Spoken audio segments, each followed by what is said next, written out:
Sir बहुत मुबारक हो आपको। पाकिस्तान अमन चाहता था, अमन की बात करता था और अमन के लिए ही सब कुछ कर रहा था, और आज हम अपने अमन का जश्न मना रहे हैं। हम किसी जंग का जश्न नहीं मना रहे, हम कुछ भी किसी नुकसान का जश्न नहीं मना रहे। ये जो जश्न की सूरत हाल है पाकिस्तान में, ये हमारे कमजोर दुश्मन से तो बर्दाश्त नहीं होगी। आपको लगता है कि दुश्मन ने खुद ही अभी एडमिट किया कि सीज फायर करेगा, लेकिन दुश्मन के अंदर से कुछ ऐसे उनके अजीब से माउथ पीस, उनके जो जर्नलिस्ट हैं वो भी कह रहे हैं कि ट्रंप कौन होता है जी हमारा सीज फायर कराने वाला। ये क्या होगा? इस सारी सूरत हाल को आप किस तरह से देखते हैं? क्योंकि पाकिस्तान तो बड़ा खुश है और इस चीज पे कि एक अमन हो रहा है, लेकिन शायद दुश्मन को अभी एक और करारा जवाब चाहिए पाकिस्तान से। देखिए, अल्हम्दुलिल्लाह आई थिंक पूरी कौम को बहुत मुबारक, और हमारी मुसल्लह अफवाज को, चीफ आर्मी स्टाफ को, जिनने आई थिंक तमाम सिपह सलारों वाली काई की जो क्यादत थी वो दिखाई। उन्होंने पेशा वराना सलाहियतें दिखाई और सारी कौम को इकट्ठा किया, और फौज ने जस्ट एक डायरेक्शन में देखा और उनके हुक्म पे अमल किया। I think lot of credit goes to chief army staff, मुसल्लह अफवाज और हमारे पाकिस्तान की पूरी कौम को, because we fought as a nation, और यही पूरी कौम लड़ाई करती है। दुरुस्त। सेकंड बात ये कि देखिए, पहले दिन चीफ आर्मी स्टाफ और डीजीआईएसपी ने कहा था कि लड़ाई आप शुरू करेंगे और एंड हम करेंगे, और एग्जैक्टली बिल्कुल। वही हुआ है। वी ट्राइड कि हम ना कुछ बात करें, ये हमें प्रोवोक ना करें।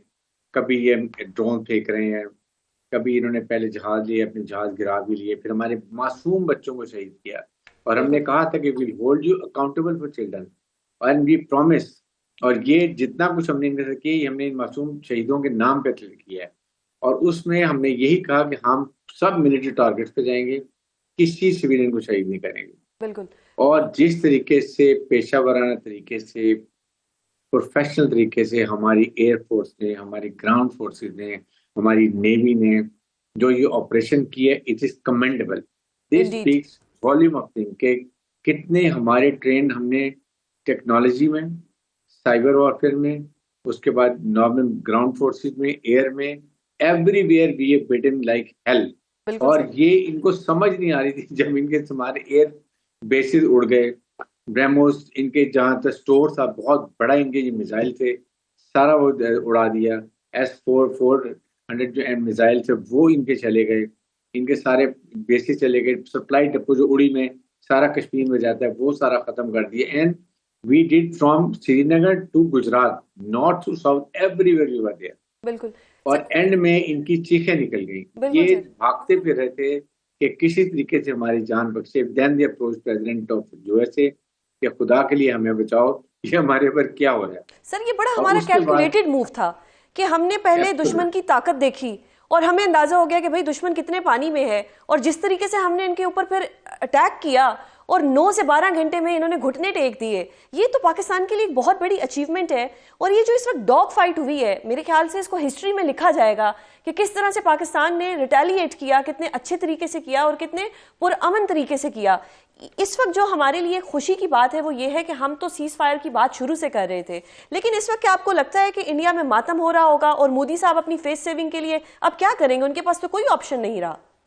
आपने इनके मीडिया को, नवाब गसवानी को जो इतना बोलता था, आपने देखा क्या कह रहा है बिल्कुल। कि वो अगर ट्रम्प जो है वो यूक्रेन का, रशिया का तो सीजफायर करा नहीं सका, ट्रम्प एग्जैक्टली। इसराइल का और एग्जैक्टली। पैलेस्टाइन का नहीं करा सका, तो हमारा क्यों करवा रहा है भाई? क्यों किया है? Did we ask you? Sir वो योर ये नहीं प्राइम समझ मिनिस्टर रहे कि फॉरेन मिनिस्टर ट्रंप उनकी फेस सेविंग के लिए सब कर रहे हैं, वरना पाकिस्तान से तो बहुत बचा कुटाई ली है, होनी थी। उसने इनकी इज्जत रख ली है, मैं बताऊं। और अभी we are on a very high ground. आपके इंडीड। जब भी मुज़ाकरात करते हैं, अगर आप मुज़ाकरात हाई ग्राउंड से करेंगे तो आप अपनी बात मनवाते हैं, और अगर बिल्कुल कमजोर होकर करेंगे तो वो अपनी बात नहीं मनवा सकते। इंडिया इस वक्त उस सिचुएशन के अंदर है। बिल्कुल। Sir this is the Pakistan को टाइम। चाइना की सपोर्ट थी, पाकिस्तान को टर्की की थी, आजरबाईजान की थी। हमने देखा कि इनको, इंडिया को इसराइल के अलावा किसी की सपोर्ट नहीं थी, तो ये इनके लिए एक बहुत बड़ी शिकस्त का मौका था कि ये इनको ऐसी शिकस्त पड़ी है कि जितने बड़े बड़े एक बड़े नाम समझे जाते थे दुनिया में, उन्होंने तो इनकी साइड लेने से ही इनकार कर दिया।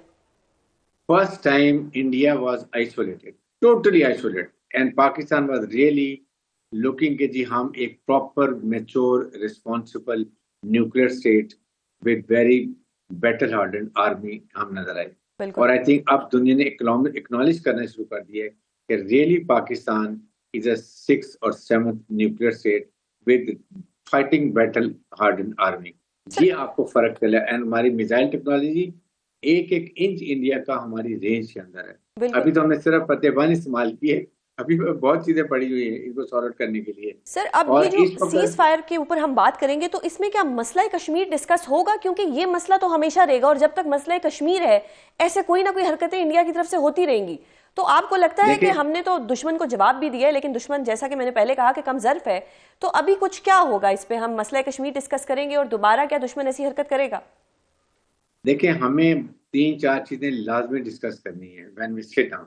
Number one, India will never ever Indus water treaty को सस्पेंड करेगा, कभी नहीं करेगा, ये उनसे गारंटी लेनी है हमें। नंबर टू, इंडिया बलोचिस्तान में बीएलए, बीएलएफ, टीडो, अलाइड की प्रधान तंजीमें इनको कभी सपोर्ट नहीं करेगा, टेररिज्म को सपोर्ट नहीं करेगा।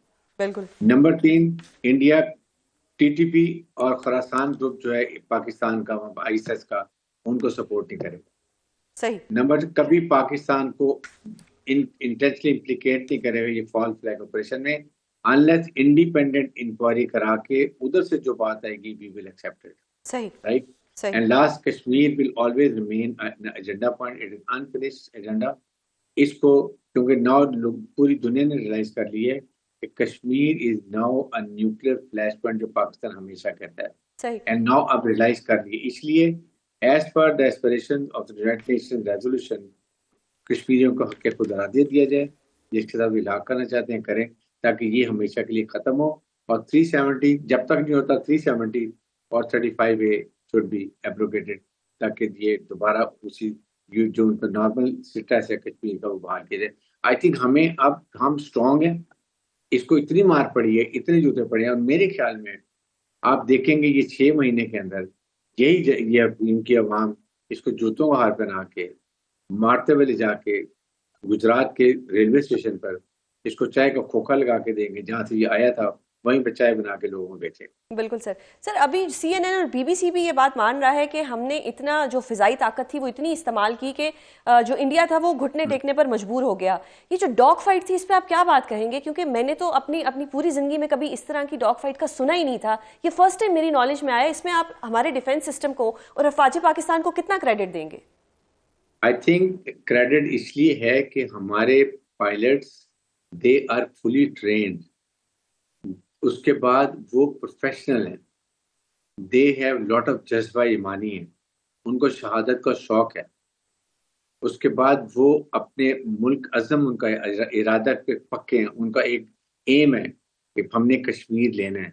हम ये सारी चीज़ों को जब बनाते हैं, it become the force multiplier. Exactly. मैंने 65 में बिल्कुल बच्चा होता था, मैंने वहां पे देखा है जब डॉग फाइट होती थी, लिटरली जब आलम ने 5 जहाज गिराए थे 1-2 मिनट के अंदर, लिटरली सारे लोग छतों में चढ़ के तालियां बजा रहे होते थे और हम जहाज में गिर रहे होते थे। बिल्कुल। ये है हमारी कौम। अब कल भी जब ये मिसाइल गिरे हैं, पूरे पाकिस्तान से लोग हर शहर में जाके खुले निकले हुए हैं, तालियां बजा रहे हैं, दे नो। और ये आज जब इनके स्तरों पे ये ये इसके ऊपर एयरबेस पे फलां जगह पे जितने मिसाइल गिरे हैं, ये जिस तरह डर के भाग रहे थे, फिर 40-50 लोग तो भगदड़ में मर गए, ये इनका हाल है।